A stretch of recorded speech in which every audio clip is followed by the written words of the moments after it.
Hey good people, Batavia here. Welcome to my garden.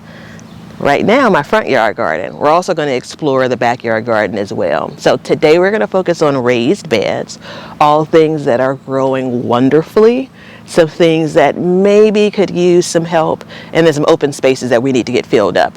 We're also going to get back next week for containers, all things containers. So feel free to join me if that is your interest, which I hope so. I do want to say a big thank you to those who like, watch, comment, share, and subscribe to Be Better Garden. I appreciate y'all. If you haven't subscribed already, consider it. We're going to go ahead and dig in. Okay, so we are expecting some rain showers, so I'm keeping my eye out. But I want to start with the corn. So we're doing sweet corn in our very first bed as you enter. Well, it's kind of the first bed as you enter the front yard garden. We grew broccoli in the spring that was pulled out. This is Silver King corn. We started it indoors June the 3rd. First time I've started and then transplanted corn. I normally direct sow it, and it's done wonderful. We don't have corn ears yet, but it is tasseling.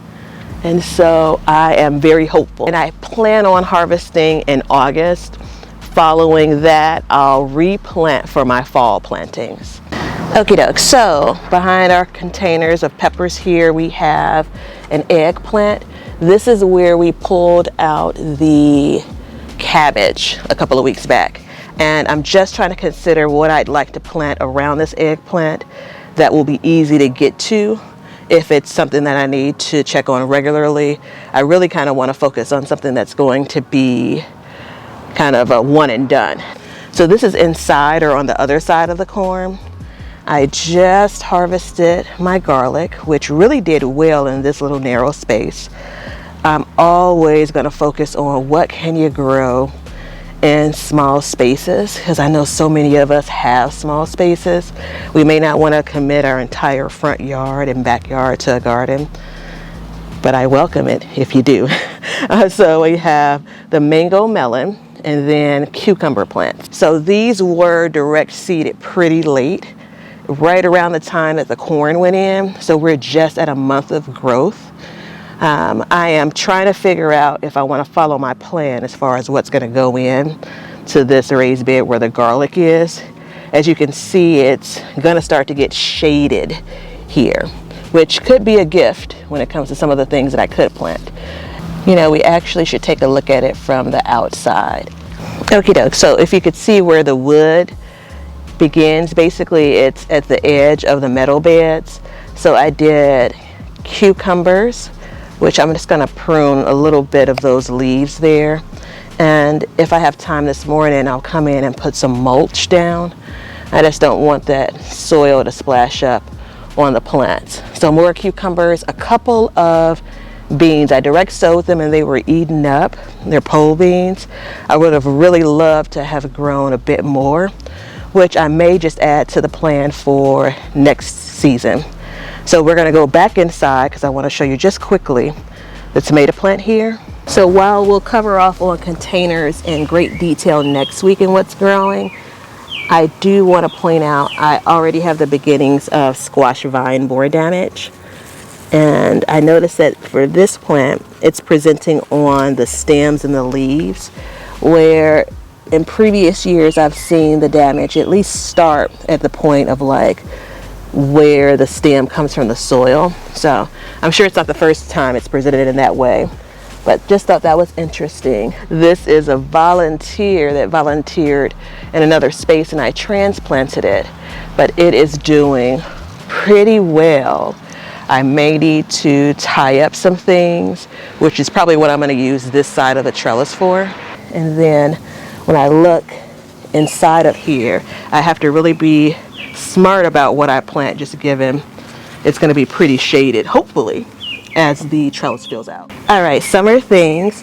Our zucchini, 2 plants. We only really want one to grow.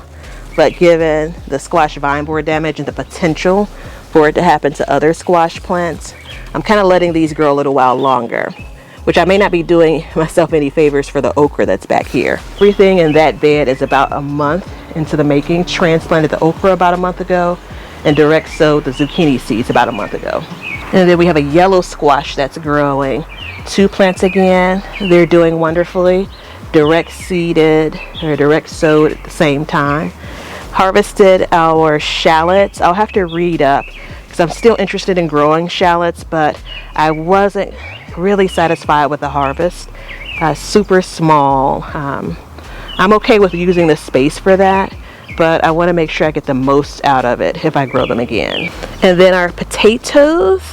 So we do have a little bit of dying back, but still plenty of green. And so we're just at over 80 days for our red Norland and Yukon Gold. We did a couple of test pulls and kind of got what we were expected to get. So I'm going to leave those for a while longer. And then I have, let's see, russet here. And I'm counting the number of days from when I initially planted. That's always kind of a point of contention with me, like, when does the clock start? We're going to go ahead and move on to the backyard garden. Okay, Doug, so the backyard is definitely starting to look like summer. So there are about 9-ish raised beds back here. It's basically the way that I count in my garden math. Some are smaller than others. I'm growing sweet potatoes here. I started the slips earlier in the spring using last year's harvest. These are Beauregard. So I'm really pleased here. I want to make sure though that I'm careful and they don't start climbing the actual doors, and instead they start climbing the things that I've set up for them to climb. And so it's a little bit challenging just because the sun is behind me, and so naturally the plants are crawling towards the sun. But I grew over in this other bed that we'll see in just a second last year's sweet potatoes, and so I was able to keep it under control. I'm hopeful. Breaking news, the strawberries have gotten sweeter, thankfully. Last week I think I mentioned in the video about how they're producing but aren't all that sweet. So this is the next raised bed, 12 feet long, and this entire space is just about 4 feet wide. So tomatoes and peppers. I have 4 out of 5 plants in this particular bed that have already started to flower and produce fruit. And so it turns out that instead of a large cherry, I'm actually growing aroma, it looks like. Then I have Boxcar Willie that's at the beginning. This is a pretty big slicer. I have 2 plants of those. And then I have mostly sweet peppers. My shishitos, which are a bit further back than I wanted to plant them as far as plant placement, but they've started to produce already. There's something about the smaller peppers that I really enjoy because you just benefit from an earlier harvest. So what I need to do, and I'm going to wait for it to dry up a bit, is get in here and do some pruning. I want to give these pepper plants the best chance. There's not a lot of obstruction, so they're doing well. I want my pepper plants to get bushy before they actually start to put on fruit, because I want to make sure that the plant can sustain the actual peppers themselves. These are going to be bell peppers primarily, so we know that those are going to have some size to them. Then I have Cherokee Purple, and then my favorite, Pineapple, which has flowered, and I'm waiting on the beginnings of the fruit. We have reached the survey for today's video. If you had this space, this is your garden, and you have this 4-foot by 12-foot bed, you can only grow tomatoes in it. What types of tomatoes would you grow, and how many total? All right, drop it in the comments.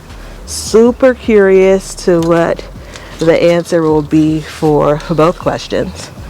Total number of tomatoes in a 4-foot by 12-foot space, and what varieties, or variety if it's just one. Our garlic that was pulled